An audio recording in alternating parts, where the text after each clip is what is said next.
Hi everyone, hope you're well. I'm back in the studio this week for this vlog. I didn't vlog the rest of last week, so the cruise got back into Sydney on the Tuesday. I was working on wedding dresses for the rest of the week, so there was nothing I could share. Plus, I got really sick, so I managed to pick up a horrible chest infection on the cruise, which I realised when I got home. So it started in the car on the drive home. Started with like this really sore throat, and at first I thought it was, if you remember the end of the cruise vlog, when we came into Sydney, it was when all those terrible bushfires were happening along the New South Wales coast. We could smell it in our cabin from about, I woke up about 2 a.m. as we were coming down the coast, and I could smell the smoke in our inside cabin. By the time we reached Sydney, it was really thick, so I thought it was, because I'm asthmatic, I thought it was just the breathing in all that horrible smoke as we A, arrived in Sydney, and B, we had to travel on public transport through Sydney to get back to where we left the car at Graham's brother's house. I thought I'd just set my asthma and everything off with the smoke, but maybe it was a bit of that, but it turns out there was a chest infection just lurking and waiting to come out. So I've been so sick. Today's actually the first day that I've started feeling like myself again. It's been awful. I had 2 wedding dresses to finish for weddings this weekend, so I've had no time to just rest and be sick. I've been working through it, which has been pretty awful, but that's the price you pay for being self-employed. So anyway, one of the dresses was collected this morning. I'll show you a picture because the weddings are this Saturday, so by the time the vlog goes up, the weddings would have been. So the first dress was not my usual style. Sarah came to me because she loves my work and asked me if I could do something that was a little out of my sort of normal, more extravagant gowns. She wanted just a really simple backless lace dress, and here it is. I didn't take any video footage, but here's some photos. So we found the most beautiful lace. It's got clear sequins all over it, so it just catches the light and sparkles. This dress looks really simple, but it really was not simple to make at all. Firstly, the pattern of the lace went selvage to selvage, so I had to use it sideways, and the length wasn't long enough to do the full length of the dress, so I had to piece each piece of lace together to look like one continuous piece. I had to match all the patterns up and then hand stitch it together for each panel to look like a long layer. Secondly, white fabric and white silk can be really sheer, so I did a double layer of lining, so that's extra work tacking everything together, and then I interlined the silk on the top down to where the flare started as well, so that took a lot of time, plus piecing all the lace, getting all the patterns to sit exactly where I wanted them on the lace as well. So it looks like a simple dress, but it was really time consuming and complicated to make as well. But I'm really happy with how it came out. She loves it, so I can't wait to see some pictures from her wedding.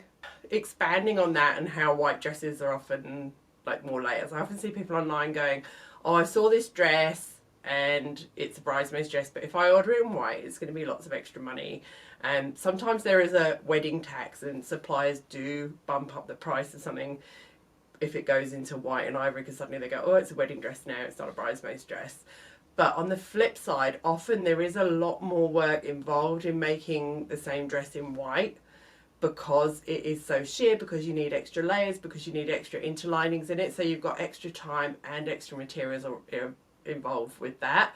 So if someone had came to me now and said, I want exactly the same dress as Sarah but in black, I would only need a single layer of lining, and I'd only need the single layer of silk as well. So it would work out a bit cheaper because less materials and quicker to make. So if you're a bride out there and you have seen something with the price bumped up because it's white, maybe it is that they've just bumped the price up because they're calling it a wedding dress, but sometimes there is a lot more extra work and a lot more extra fabrics involved in making something in white rather than in a darker colour. So just keep that in mind.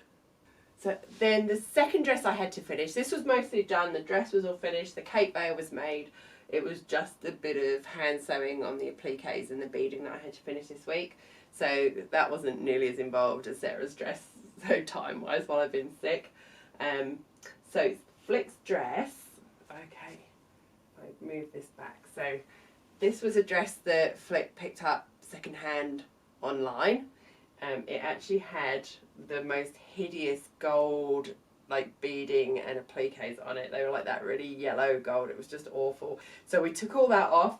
We've done some alterations. We changed it. It was a straight across here. We changed it to a sweetheart neckline. We added straps because it was strapless, but there's almost no support inside it, so it was just not doing anything. And then I've added all of these blue and pink lace appliques. It's beaded, it's got crystals all over it. And then to go with it, she's got this cape veil, which, as you know, I'm obsessed with cape veils. So when she asked me to make a cape veil, I was so happy. And that's got all the same appliques and beading and crystals on it. I've just got to put a hook on the neck when she's here to collect it, just to make sure it's sitting in exactly the right place. So that's the front. And then that's how the dress and the cape veil look at the back. I'm so happy with how it's come out. I just absolutely love these colours together. I actually had some spare, so a wedding present that I'm going to make for Flick and Jolene. I bought a shadow box frame, and I've got the spare tulle that I cut off the front of the cape veil, and I've got the spare appliques, and I'm doing them a little applique version of this in the frame as a little keepsake for their wedding present, because I'm going to the wedding. I'm so excited. I'm so excited. I don't even know what I'm going to wear yet.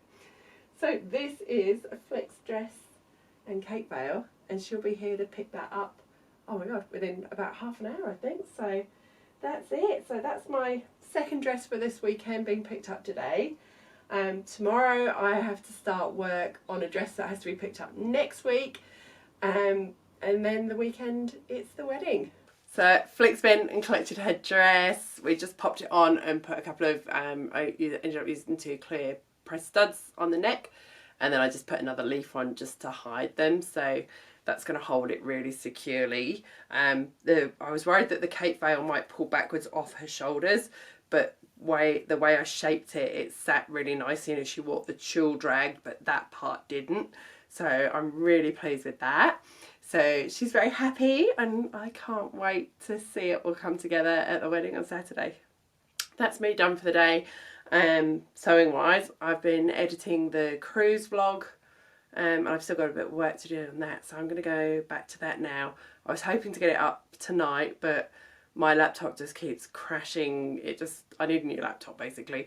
My laptop can't handle video editing anymore, it's just too old.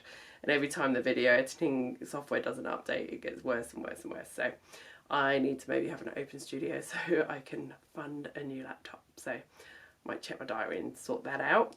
Yeah, so I'm going to go and do some editing and have some dinner, and I'll see you tomorrow. So I've been working on a little wedding present for Flick and Jolene today. So I had some of the appliques and beads left that I put onto Flick's dress and her cape. So I've put them onto the offcuts of tulle from the bottom of her cape veil where I shaped the front, and I've beaded them the same as I did on the dress. And then I bought this shadow box frame from IKEA, which I'm going to put it into. So all I've done is I've cut a square of white cardboard the right size. I've wrapped the tulle around and I've just stitched it into place. So now I should be able to fit that snugly in there. Let's have a look, see how it looks. Oh my god, it looks so pretty. Oh, I hope they like it. I'm going to wrap it in some tissue paper and then wrap it up, and hopefully Lil's finished the card and we can put it all together ready to take tomorrow. It's wedding time! We're in the car on our way to Flick and Jolene's wedding. Where are you? Hi. Hi. Show us your hair. Oh, you tied it all back, haven't you? I've re-pinked this morning and Lil's re-turquoised.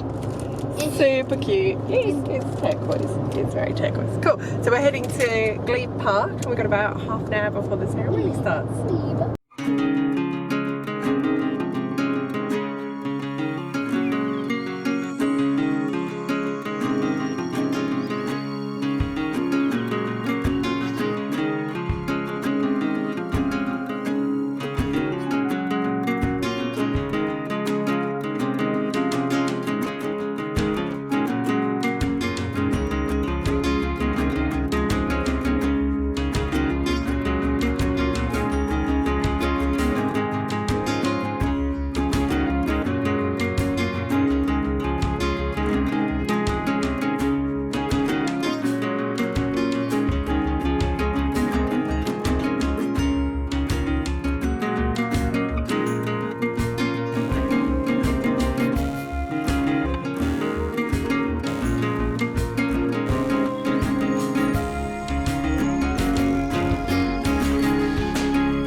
How beautiful was that wedding ceremony?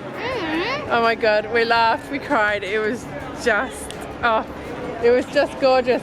We just had a little pit stop for food at Beach Burrito Bar, and now we're heading to the reception. Look at all the squiggly lines around. They're in rainbow water.